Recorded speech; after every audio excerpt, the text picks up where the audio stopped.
Ebusiafo eye nano ena eye ken ofori ata eba amonte so ede budget 2024 budget ebe tuja na akase eye parliament ebeji saa ensem no atum na ebusiafo nansen eye emra omukohia ewo mrahye na watimi wakame ho nsensem na chese APFree eho eba amonte so ni na enesei eye emra omushiam ewo ho na chese akasakasa ene adiade ase eye NDC for no aplot se omopese omudile eye budget na ken ofori ata ebeke kind said the ebeye ebetumi affect eye nanado ene Dr. Mahmoud Baumia enioma bi omopese omoyen eno ema eye majority for na eye de ebufu epiefle eye parliament ehun nsem bebre na ena chese eba monte so na eye ye kasapa de na chese eye speaker of parliament ena chese na waji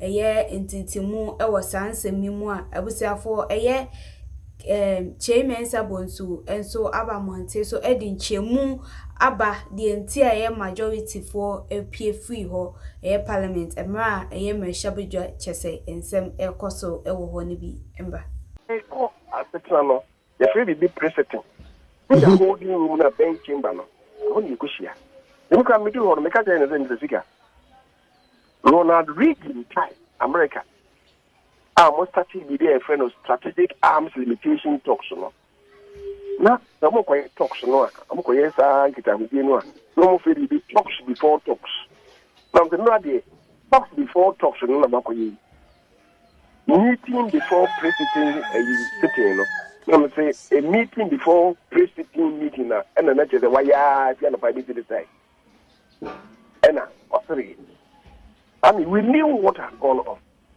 The next speaker, you know, Opin Kanjira, if I follow the application up and say, then you head counter. Also, any idea no crime, make sure you say, lift my ear, listen. Intino, then you any division, the answer to the division. So it became clear that we cannot say on sure because on the division there, when it is there, 1945 minutes, yeah, head counter, actually, 5 minutes, I can't even know you. Yes, I no results. Why did the speaker change his mind after the any division? And the who said, you do. So much trying to be fair. And I'm catching the massa. Oh, can't them no. You put in with so sick. I don't see where in sick. Now, a honor, what can I say? I think the eyes have with Nama Kufibu by saying in your head count. The idea of it was a pretty acquisition and great division. Now, when groups in my opinion said, yes, I will speak on your own. What can you be in the division? Then Harina, it was sorry, I can't say. A friend said, she can know to me, say, which me a casa. Will you chew or the 113 one no? I may walk in. Now, the better walk kind or the 113 one, I can be my mouth.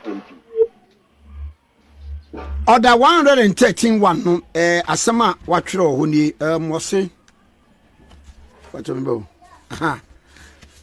Or the 131. When the question has been put by Mr. Speaker at the conclusion of the debate, the vote shall be taken by voices, aye and no, provided that Mr. Speaker may, in his discretion, instead of declaring the result on the voice votes, call for a head count. Right. Funny. After the say, when the division of the car say, head count no, Amakufibu say, you can hear no. The speaker no Kazakra and Ponobiti Yakase any head count. Yeah, and Kamakufibu at the Bekasa. And I'm catching and say, I don't know, you are totally wrong. You are totally wrong. The speaker can only engage in that when we declare, say, or can't say, one more place, someone can say, Annie. More place, someone can say, baby. Omo so mo prince say ani omo prince say baby no he cannot on declare results e be why confused on okay any head count can am brand now wait the speaker na be declaration say I think the ayes have it until the speaker then is stopped. Nigga say there's no need for a head count. The speaker no say or no go authority or no the can say any head count. the speaker here declaration, no, say, I think the answer is. They speak, if you're having a cafe, you can not cafe my answer. I don't know what on take rules now. Okay, I say I won't have. I mean, I don't understand.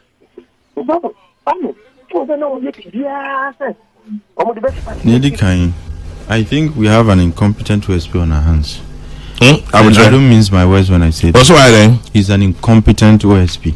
Absolutely incompetent. Chairman, why? Until I am from Yankotena Honum, no, because I'm not a lawyer. Lawyer for your court no mudi o masem. Ukona ukoria. Then you come back and blame the very judicial. Until Nanka or person yen den. Say assembly or the kubia. Say you, yendi assembly mano. Debbie, what if when you no, Chairman, you see, a lawyer should not even speak the way he's speaking. Really? He's creating the impression, say, there's a grand agenda by the judges to frustrate his work, which is unacceptable. It's objectionable. So, who OSP? What are you trying? Are you trying to blackmail the judiciary? Are they? Chairman, this is an attempted blackmail. Oh, how? Say, media. What did you say? Say, or there are some no corners of fish and Koya Memonka. No, Chairman. Media? Or see, he creates the impression as if there is a grand agenda against him. What is here? And once you do that, what you are doing is that you are further whittling away people's confidence in the judiciary. When you now corner boba, you bounce uzi judges na agenda be against you. Court. Chairman, you see, and sometimes you say your lawyers, but once you say before you go to court, he is always in a rush to do something, and he talks more than he actually works. On the day, on Kasa, this is his first major. No, Chairman, when I say Kasa, it's not about. He's always on TV and radio. Not always. Well, he's been on TV and radio. Mostly. Maude Mamika has been on TV and radio. Yes, he's been on sometimes. And Kasa, this is not his first time. And the television no issue all kinds of press releases or corner bona. Then he creates the impression that as if he's the only one who understands the law, and his understanding of the law is sacrosanct, and that any other opinion other than one opinion is wrong. You see, Kaihun is a nipa na di court no, and he is inviting the courts to be unfair to Nkrofo di omo court no to satisfy him and his so-called fight against corruption.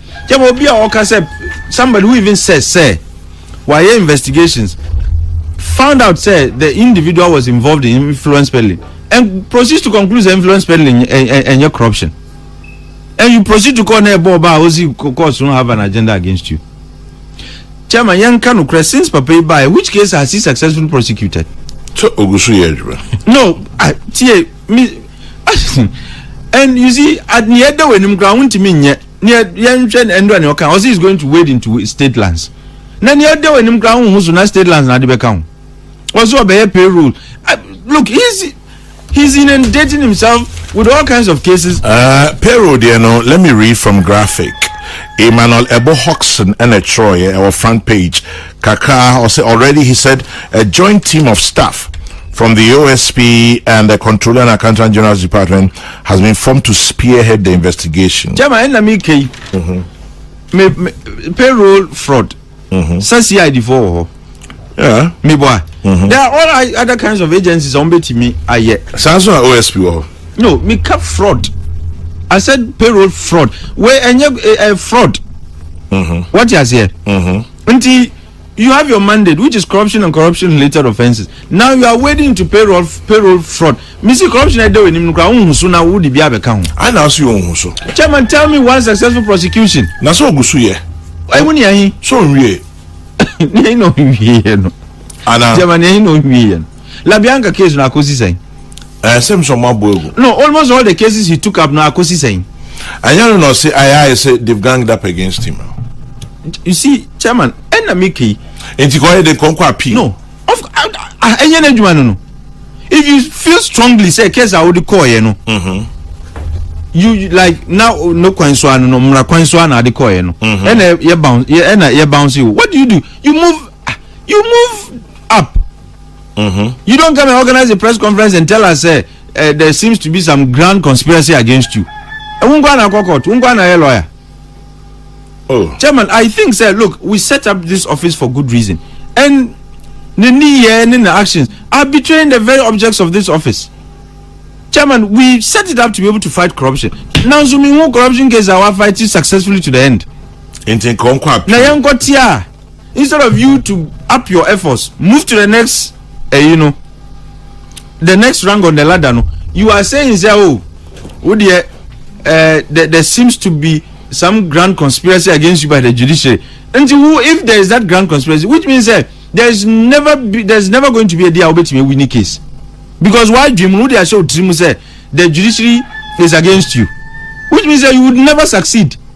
And you Obi Eka said this thing about probing state lands and payroll.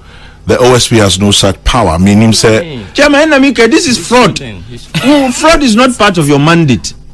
Until because the CID war payroll when a payroll fraud. CID for Juma. Until you can say controller. And they say that can check ghost names and so on. And they refer the cases to CID for further investigations and prosecution. I don't know why you keep saying so. Tell me, you see, me, I believe in results and outcomes. Tell me, Obai. 2 years ago, I think August 2021. Chairman, tell me, which case has he successfully prosecuted? Say he's a work in progress. And you don't see Okwai bouncing. That's what it means. Oh, say Biana or Bequapio. Baby, me chin and Chairman will be or see. One who's no, and yes or no, our bone. On Peso Jitum say on our bone. Or see judges soon M. Penny Nimushe. Say to me, Castle Bone, Casa song. Chairman, what is incompetence? Medium what is the word for incompetence? On what number? Now say internet because on Husuno because he's Okwana born because Sebi minya lawyer, but the name of the game in law is evidence. Who to two investigation, yes, rock solid evidence but who for some other reasons is he telling me say a court bakuna ya oko and a judge bakupe na preside over all the cases? It cannot be say judges now work in a league to frustrate Ungwana lead an anti-corruption agency in this country. The Attorney General himself, or who does even more cases than you know, is not complaining. Said there is conspiracy against or no. Not talk of who they've just hived off.